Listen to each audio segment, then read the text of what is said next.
Muy buenos días, licenciado. Vamos a comenzar con la exposición Función de control, defensa de la sociedad y del Estado. Los participantes son Martín Carvajal, Chumacero Víctor y mi persona Lobo Romina y el compañero Ibáñez Gutiérrez Luis. Como primer punto vamos a comenzar con el compañero Carvajal Martín, que sería funciones de control. Comience. Muy buenos días, licenciado, compañeros. El función de control, tenemos cuatro puntos que son la función de control, función de defensa de la sociedad, función de defensa del Estado y servicios o servidores públicos.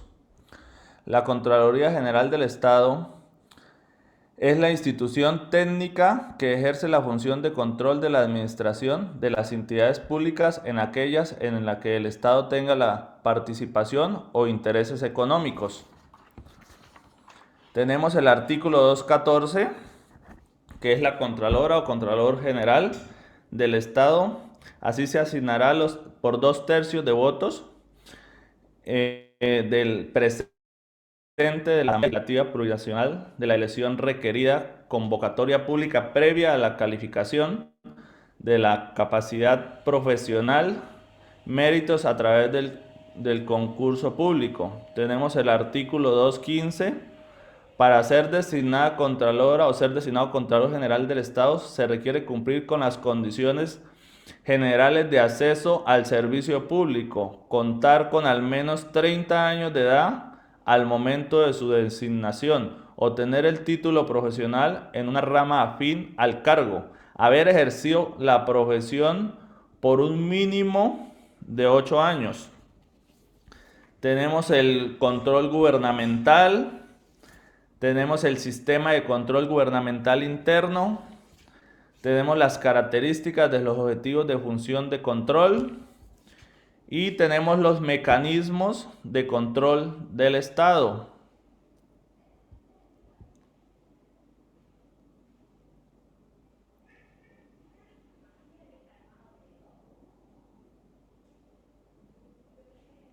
Bueno, continuando con la exposición, yo les voy a hablar acerca de lo que es la función de defensa de la sociedad. Eh, Defensoría del Pueblo. La Defensoría del Pueblo es una institución creada por mandato constitucional cuya función es velar por la vigencia, promoción, difusión y cumplimiento de los derechos humanos. Asimismo, tiene la responsabilidad de velar eh, Asimismo, tiene la responsabilidad de velar por la promoción de la defensa de los derechos de las naciones y pueblos indígenas, originarios campesinos de las comunidades urbanas e interculturales. ¿Qué normas rigen su actuación? Las funciones, objetivos, naturaleza y procedimientos de gestión de la Defensoría del Pueblo están regidos por la Constitución Política del Estado, específicamente en los artículos 224 al 228, y la Ley 1818, Ley del Defensor del Pueblo. ¿Cuáles son sus atribuciones? Son atribuciones de la Defensoría del Pueblo, además de las que establecen la Constitución y la ley, investigar de oficio o a solicitud de parte los actos u omisiones que impliquen violación de los derechos individuales y colectivos. Solicitar a las autoridades y servidores públicos información respecto a las investigaciones que realice la Defensoría del Pueblo. Formular recomendaciones, recordatorios de deberes legales y sugerencias para la inmediata adopción de correctivos y medidas a todos los órganos e instituciones del Estado.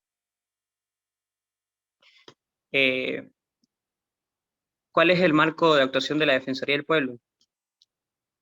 ¿Quiénes tienen acceso a la investigación que hace la Defensoría del Pueblo?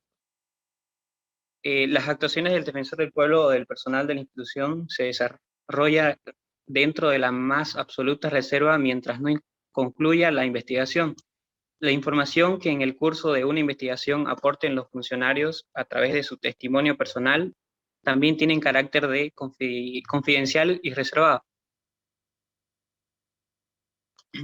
Puedes seguir avanzando, compañero.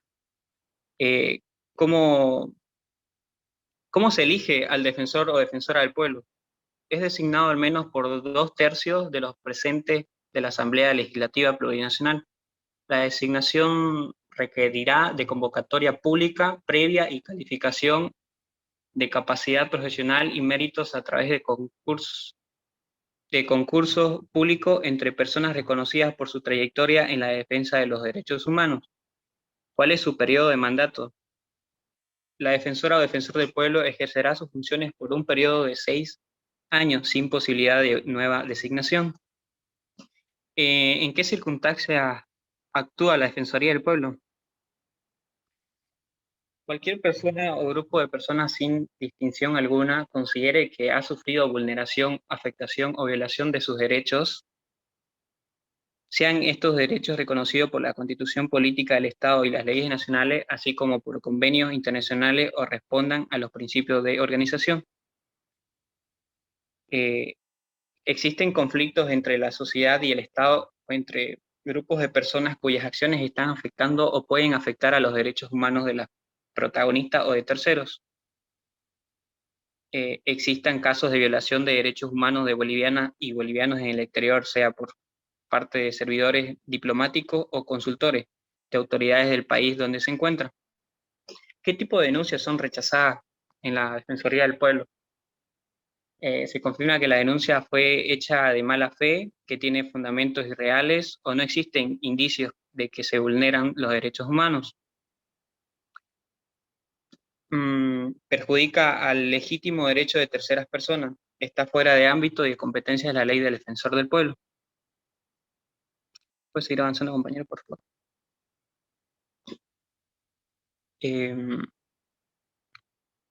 Ministerio Público. El Ministerio Público defenderá la legalidad y los intereses generales de la sociedad y ejercerá la acción penal pública. El Ministerio Público tiene autonomía funcional, administrativa y financiera. ¿Cuál es la finalidad del Ministerio Público? Es un órgano constitucional que tiene por finalidad promover la acción de la justicia, defender la legalidad, los intereses del Estado y la sociedad. ¿Cómo ejerce su función el Ministerio Público? Es único e indivisible y ejerce sus funciones a través de los fiscales quienes la representan íntegramente. El Ministerio Público se organiza jerárquicamente, cada superior jerárquico controla el desempeño de quienes lo asisten. ¿Cuáles son sus funciones del Ministerio Público? Defender los intereses del Estado y la sociedad en el marco establecido por la Constitución Política del Estado y las leyes de la República. Asignar un defensor estatal al imputado carente de recursos económicos o en favor de aquel que se niegue a designar un defensor particular. Velar por que se cumplan todas las disposiciones legales relativas a la ejecución de la pena contenidas en los pactos y convenios internacionales. Prestar la cooperación judicial internacional prevista en las leyes, tratados y convenios internacionales vigentes. ¿Cuáles son los requisitos para ser designado fiscal del Estado? Para ser designado por fiscal del Estado se designará por 2/3 de votos de los miembros presentes de la Asamblea Legislativa Plurinacional. La fiscal o el fiscal general del Estado reunirá los requisitos generales de los servidores públicos, así como los específicos establecidos por la magistratura del Tribunal Supremo de Justicia. ¿Cuál es el periodo de gestión del fiscal del Estado? La fiscal o el fiscal general del Estado ejercerá sus funciones por 6 años, sin posibilidad de nueva designación.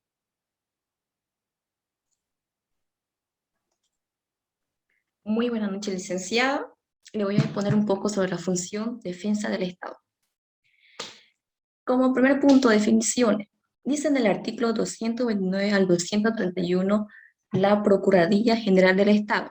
Son fines esenciales del Estado civil servir a la comunidad, promover la prosperidad, generar y garantizar la efectividad del Estado, sobre todo los principios, los derechos, deberes consagrados de la Constitución Política del Estado. También nos dice que tenemos que facilitar la participación de todas las decisiones que están de acuerdo con el Estado.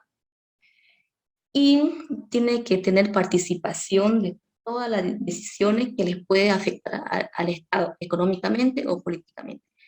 Sobre todo sus objetivos. En el crecimiento tiene que ser positivo y estable.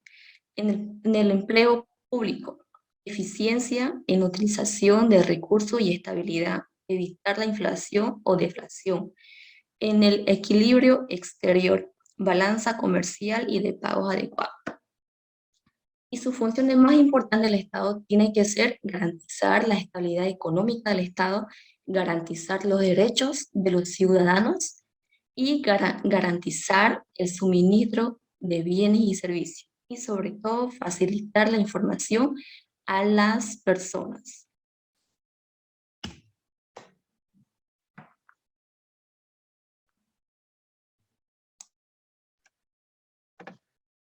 Buenos días, licenciado. Yo les voy a dar a conocer sobre los servidores públicos. Los servidores públicos es aquella persona individual que, independientemente de su jerarquía y calidad, presta servicios en relación de dependencia a una entidad sometida a un ámbito de aplicación de la presente ley. Eso se refiere a personas que ejercen en el ámbito político, ¿no? Ya sean del gobierno del Estado, de la gobernación de los departamentos o de los municipios, ¿no? Aquí, como podemos ver en las siguientes imágenes, presentan a servidores públicos de las calles, y aquí tenemos a servidores públicos ya los que se encuentran en el ámbito de la alcaldía, ¿no? En el área de ejecutivos, ¿no? Estos tienen, actualmente, los ejecutivos ya son gente profesional, que tienen títulos y en su hoja de vida, ¿no? Y en esta otra, son personas contratadas actualmente sin títulos. Siguiente.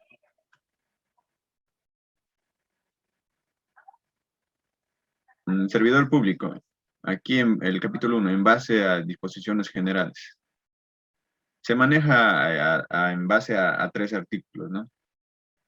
Anteriormente les mencioné lo que es el servidor público, cuál era su definición y bajo qué rango se maneja. Mencioné lo que es a base del Estado, que a nivel nacional, a base de los departamentos, que está a base de los gobernadores, y su gabinete, ¿no? Y los alcaldes, ¿no? En base a los municipios. Y aquí en el artículo 5 está la clase de servidores que tenemos. Estamos los funcionarios electos, los funcionarios designados, funcionarios de libre nombramiento y funcionarios interinos, ¿no? Todos estos cumplen un rol muy importante y son designados en base a artículos, en base a reglamentos que muestra la Constitución, ¿no? Siguiente. Aquí en el artículo 6 son los servicios que prestan los servidores públicos en el Estado, ¿no? Y en el artículo 7, o el que sigue, perdón, el capítulo 2 en base a derechos y deberes que tienen los servidores públicos, bajo qué reglamentos, bajo qué artículos se manejan y cuáles son sus responsabilidades. Y si fallan o hacen algún tipo de negligencia en su cargo, se tienen que afrontar a las consecuencias del Estado, ¿no? En base a la ley. Dato el ejemplo que actualmente tenemos los ítems fantasma, ¿no? Son servidores públicos que han hecho un mal servicio, ¿no? Han sacado dinero de donde no debían, se han inventado cargos de por ahí. Y en el 8 estamos hablando de los deberes, el artículo 8 de los servidores públicos. Igual, reiterando, en base a sus reglamentos, a sus artículos. Y en el 9 están las prohibiciones que tienen, ¿no? En el caso que mencioné anteriormente sobre los ítems fantasmas, cosas, negligencias que cometieron, ¿no? Los servidores públicos, Y aquí, en base a los conflictos, están los intereses políticos que tienen cada servidor público, porque son de diferentes entidades, o perdón, de diferentes políticas. Ahí está el opositor, el centralismo, de todas partes ingresan, ¿no? Por ley y por decreto siempre tiene que haber el oficialismo y también los de la derecha, ¿no? Así, para llegar a un acuerdo y se establezcan las leyes necesarias y se manejen en base a eso. Y lo del artículo 11 habla mayormente de los incompatibles. ¿A qué se refiere mayormente eso? Cuando un funcionario público ejerce más de 2 cargos. Eso está prohibido, no es debido y igual tiene su sanción, ¿no? También se basa si es que realiza contratos privados. Aquí nuevamente les mencioné el caso de los ítems fantasmas, que es lo más sonado, ¿no? Donde ha habido contratos privados con entidades privadas, como el caso de Saguapac, entre otros. Siguiente, compañero. Ahora, en fin, a las conclusiones. Como conclusión podemos resaltar las funciones de control y defensa del Estado. Tienen como objetivo principal velar la vigencia y cumplimiento de los derechos humanos que se establecen en la Constitución Política del Estado, presentar proyectos de ley, proponer modificaciones a leyes, decretos y resoluciones no judiciales en materia de su competencia, solicitar a las autoridades y servidores públicos información respecto a las investigaciones que realice la Defensoría del Pueblo sin que puedan oponer reserva alguna.